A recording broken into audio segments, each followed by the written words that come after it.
Alors nous allons continuer le tutoriel, les bases qu'un débutant doit savoir sur AutoCAD. Actuellement, on veut remplacer ou encore on veut dessiner les portes. Donc, pour dessiner les portes, de préférence, on vient ici, on vient créer les blocs des portes. Je crée un calque. Ici, j'écris porte, entrée. Si j'aimerais aussi créer les fenêtres, je vais aussi écrire fenêtre. Si j'aimerais créer, j'aimerais écrire les tests, je vais écrire test. Donc, je crée les calques en fonction des actions que je vais appliquer. Donc, quand il s'agira de faire ou encore de dessiner les portes, je vais sélectionner calque porte. Quand il s'agira de travailler ou encore d'écrire les tests, je vais sélectionner calque test. Donc, après avoir écrit, créer les calques portes, on vient créer calque, encore d'autres calque test, parce que nous allons quand même faire écrire quelques tests. Calque test, on écrit test, entrée. Après le test, on va aussi voir les cotations, bien sûr. Donc on peut mettre cote. Oui, on peut mettre cote. Bien. On va jouer avec les couleurs. Vous voyez, porte ici, là. On clique là où c'est blanc, à couleur blanche. On clique si on aimerait bien changer de couleur. Là, c'est à nous de voir. On peut mettre la couleur rouge. Après avoir sélectionné, on vient, on clique OK. On fait la même chose sur test. Test, on clique sur la couleur. Test, on met de quelle couleur? OK. On choisit.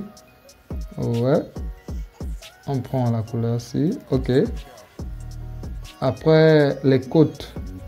On change de couleur des côtes. On met quelle couleur? OK. On prend le bleu. OK. Vous voyez? Bien. Là, nous avons un petit cadenas. Ici, nous avons de la lumière. Je vais vous montrer le rôle et l'importance. On reste ici. Après avoir créé nos calques, on vient là, on ferme. Fermé.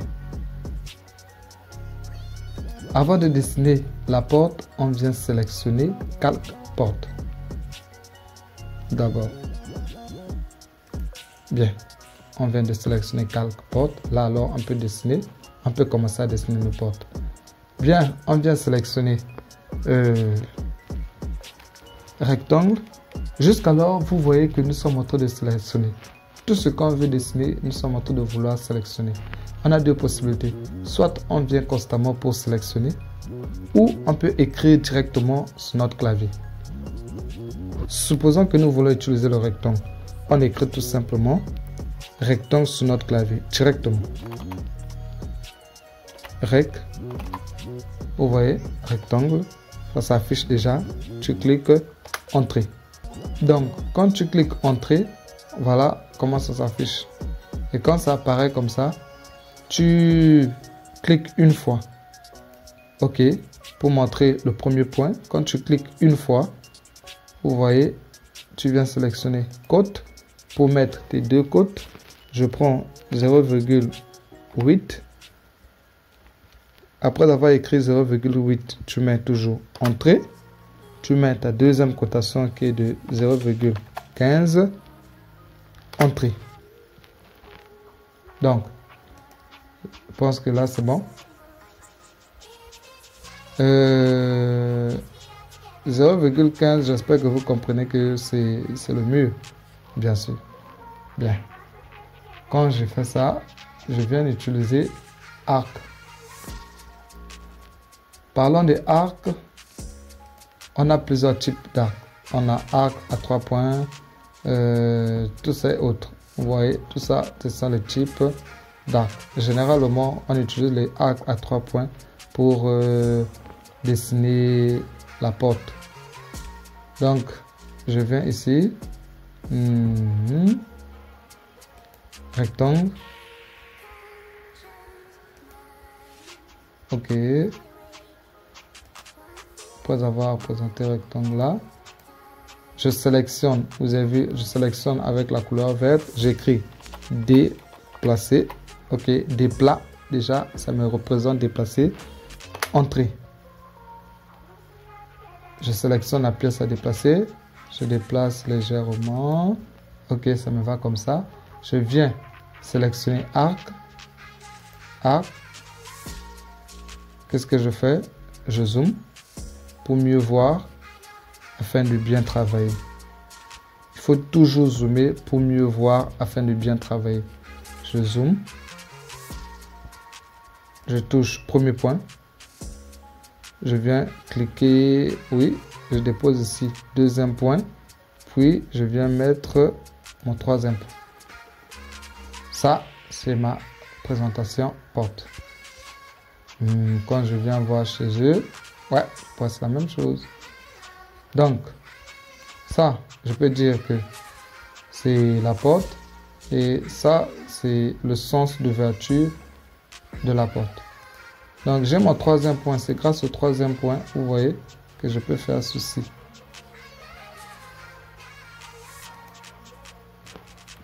Échappe. J'espère que vous avez vu. Oui, je viens de dessiner ma porte. Ok. Je mets ma porte à côté. C'est déjà bon, représenté. Et qu'est-ce que nous devons encore dessiner? Donc, je viens de dessiner ma porte. Ok. Je mets ma porte à côté. C'est bon. Ce qu'il reste à faire, nous avons les côtes qu'il faut falloir côté. Je clique sur côte. Donc, nous sommes sur côte. On va ici un peu de côté. Donc, on touche l'extrémité ci. Une fois. Je viens sélectionner encore l'autre extrémité. Deux fois. Et je viens sur le milieu. Je clique pour positionner. Échappe. Vous voyez, au départ, on avait dit 10. Et voilà, ça, 10, ce qui veut dire que c'est OK. Parlons de la cotation, c'est trop gros. Donc, vous voyez que c'est costaud. Ce que nous allons faire, nous allons vouloir réduire la taille de l'échelle. On vient ici. On vient là. Vous voyez ici. OK. Vu que ça a été déjà sélectionné la forme, on vient ici. Gérer le style de côte. OK. Vous voyez. Tout est là. Voici notre forme de côte. Nous allons alors gérer le style de notre forme de côte. Tout simplement en quoi faisant? En modifiant les paramètres. Donc on vient ici modifier. Donc on clique sur modifier pour vouloir modifier les paramètres.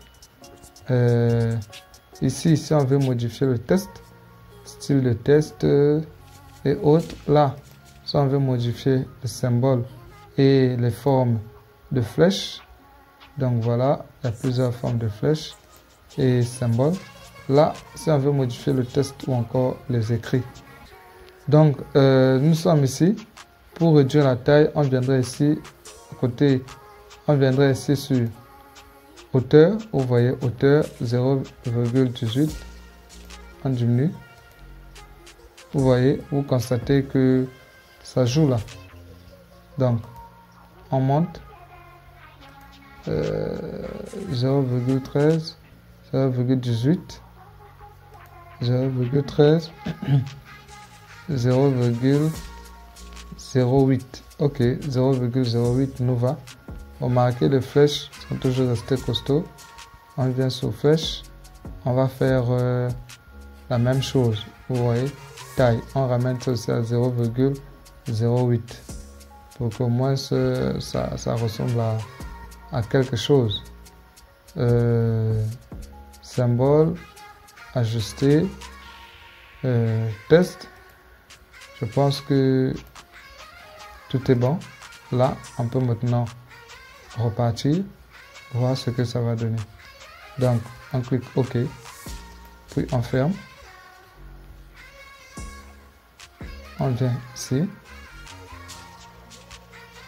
On clique là. On clique là. Vous voyez. Je sais pas si vous voyez ça. Vous voyez la différence. Donc, on a changé de paramètres. Et j'espère que vous avez compris comment est-ce que nous avons fait pour changer les paramètres. Donc, prochainement, quand tu travailles, quand ça s'affiche comme ça, n'aie pas peur, ne sois pas paniqué. Vas-y simplement. Annotation. Tu déroules. Tu viens ici. Concernant la cotation, tu viens là. Tu sélectionnes. Tu viens plus bas ici. Gérer le style de code. Tu viens gérer le style de code. Tu viens ici. Modifier. Tu cliques sur modifier. Quand tu cliques sur modifier, alors ça apparaît. Symbole et flèche. Tu peux changer le style de tes flèches. La ligne, la même chose, tu peux changer. La taille, ici, tu changes. Si et seulement si tu aimerais afficher bien la ligne, tu mets. Mais tu peux aussi mettre pas de ligne si tu veux. Ça dépend de toi. Donc le test, ajuster. Bref, ça c'est... Tu as tout ici pour vouloir modifier ce que tu aimerais bien. Tu finis, tu cliques sur OK ou encore annuler. Tout court. Bien. Donc,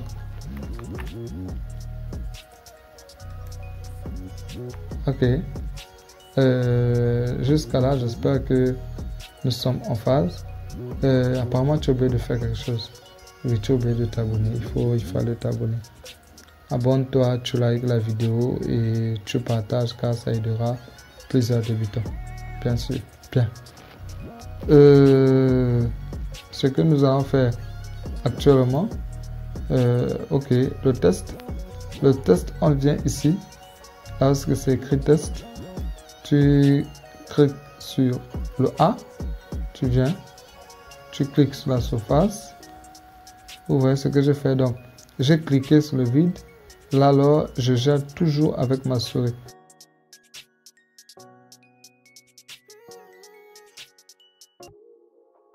Ce qu'il me reste à faire maintenant, c'est d'écrire tout simplement ce que j'aimerais bien. L'écrire, je mets B-E-N. Pour Ben. OK. Vous voyez l'échelle trop costaud. Je sélectionne. Une fois sélectionné, j'écris sur mon clavier et shell. Vous voyez, ça sort. Alors je clique entrée. Je clique encore. Là, c'est bon. J'ai posé. Je clique 2 fois. Bien. Je sélectionne toute la phrase. Ben. Alors là, c'est à moi. Là, c'est à moi de ranger. Voici mes paramètres. Je peux changer la taille de l'écriture de ce côté. Je peux changer la qualité, le type de police là. Donc, on vient ici. On change. Taille d'écriture. Ici, c'est 0,36. On prend 2. On va voir la différence. Vous voyez. Tac, je sélectionne 2. Vous voyez que j'ai changé la taille. Tout court. Je viens ici. Je change. Vous voyez que ça change, n'est-ce pas? OK, je peux faire ça. Je viens, je écris ça en gras. Puis, un peu italique. Ouais, c'est beau. Non, pas bon. Je souligne. Oui, ça peut faire l'affaire. OK. C'est bon pour moi comme ça. Bien. Une fois, je ferme. J'espère que vous avez vu comment est-ce qu'on écrit, n'est-ce pas? Donc, c'est bon, ça c'est le test. Alors, je vais vous montrer ici. Si et seulement si j'éteins la lumière pour la porte, j'éteins la lumière, vous voyez, ça a disparu. Je réallume, ça apparaît. Donc, ça c'est l'avantage des calques. Je pense que nous avons vu ça sur la vidéo présentation AutoCAD. Donc, en cas de désir, vous pouvez repartir pour revoir ça afin de mieux comprendre. Je vais vous montrer la différence entre polyligne et ligne, afin que vous compreniez mieux quelle est la différence entre polyligne et ligne. Je viens ici sur ligne. 1, 2, 3, 4. Échappe. Vous voyez, j'ai une ligne, 2 lignes, 3 lignes. C'est séparé. Ce n'est pas une même ligne, c'est 3 lignes. Ce qui fera, si je vais décaler, je maintiens décalage 0,15 entrée, bien. Vous voyez, je touche ici, je décale là, je décale ici, et là, je décale ici. Échappe. Bon, cette fois-ci, je prends polyligne. Je suis le même schéma. Vous allez constater la différence. Quand je suis le même schéma avec polyligne, je viens, j'ai 1, 2, 3, 4. Échappe. Vous voyez? Ok. J'écris sur le clavier ajuster. Bien. Entrée. Cette fois-ci, je touche juste une seule fois. Vous voyez que ça sélectionne les 3 au même moment. Pour dire que c'est une même ligne. Je ne sais pas si vous avez constaté ça. Ok. Donc j'écris décalage, entrée. Ça me donne déjà 0,15 entrée. Je touche. Ok. Vous voyez. Ça décale toute la ligne directement. Différent de ce que nous avons fait en haut. Vous voyez la différence? Donc, il faut savoir à quel moment prendre votre polyligne, à quel moment prendre votre ligne. Vous pouvez maintenant commencer à dessiner un plan. Merci bien, nous allons arrêter notre tutoriel à ce niveau.